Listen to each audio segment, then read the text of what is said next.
এই যে ফুলের মাছ নিয়েছি, বুকের মাছ, সবগুলি বুকের মাছ নিয়েছি। বিসমিল্লাহ। আসসালামু আলাইকুম। আপনারা কেমন আছেন? ভালো আছেন?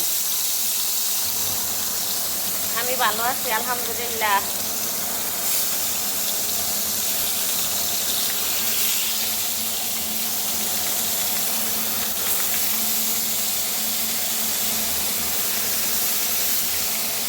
মাছের আগে ধুয়ে লবণ দিয়ে সব ঠিকঠাক করে তারপর হলদি মরিচ লবণ দিয়ে মাইখে রাখছি।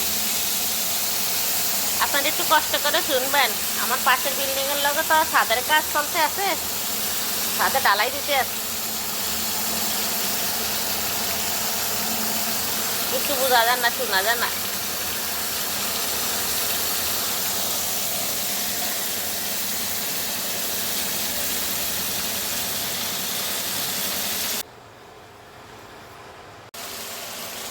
এই যে তেল দিলাম, রসুন দিছি, লবণ দিছি, কলা রান্না করবো। ছেলেরা বললাম স্ট্যান্ডটা একটু ঠিক করে দিয়ে দিতে, ছেলের সময় নাই, স্কুলে গেছে গেছে। নতুন স্ট্যান্ডটা কীভাবে কী করে ছেলেরা বলছে ঠিক করে লাগাই দিতে।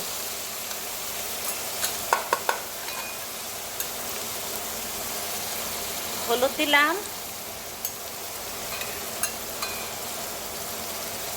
মরিচের গুঁড়া, সবাই সবার পরিমাণ মতো আর কি, যে যেরকম খায়।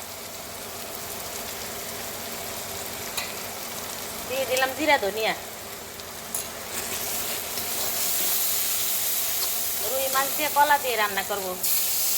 আমরা বেশিরভাগই রুই মাছ খাই, আর ইলিশ মাছ একটা না খাই না। ইলিশ মাছ খাইতে প্রত্যেকদিন ভালো লাগে না। ইলিশ মাছ ভাজা প্রত্যেকদিন খাওয়া যায়, কিন্তু তারপরে কি একখানা প্রত্যেকবার ভালো লাগে না।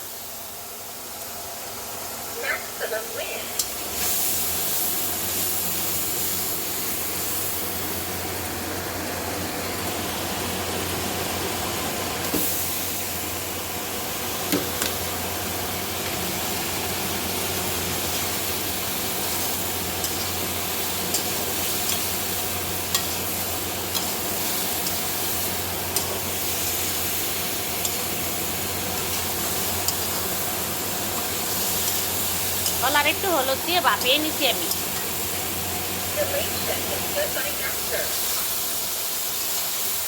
কলারে আগে আমি একটু হলুদ দিয়ে ভাপিয়ে নিছি, যেন কষটা না থাকে।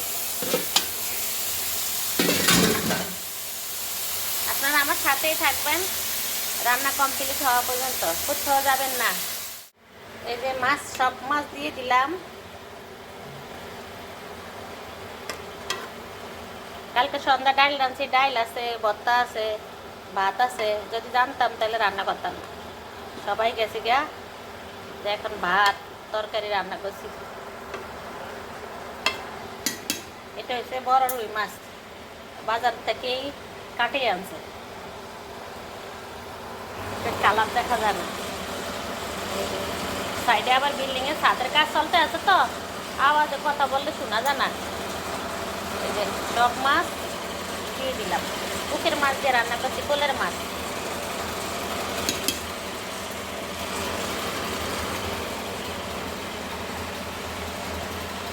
রান্না কমপ্লিট।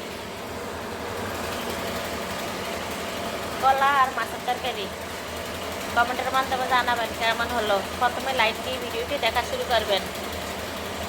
সবসময় মনে করে দিই, তারপরও তো আপনারা ঠিকমতো দেন না। আমি কিন্তু সবাইকে লাইক দেই, আর ভিডিওটা এনে দেখবেন না, একটু ফুল ভিডিও দেখবেন। সবাই ভালো থাকবেন, সুস্থ থাকবেন। আল্লাহ হাফেজ।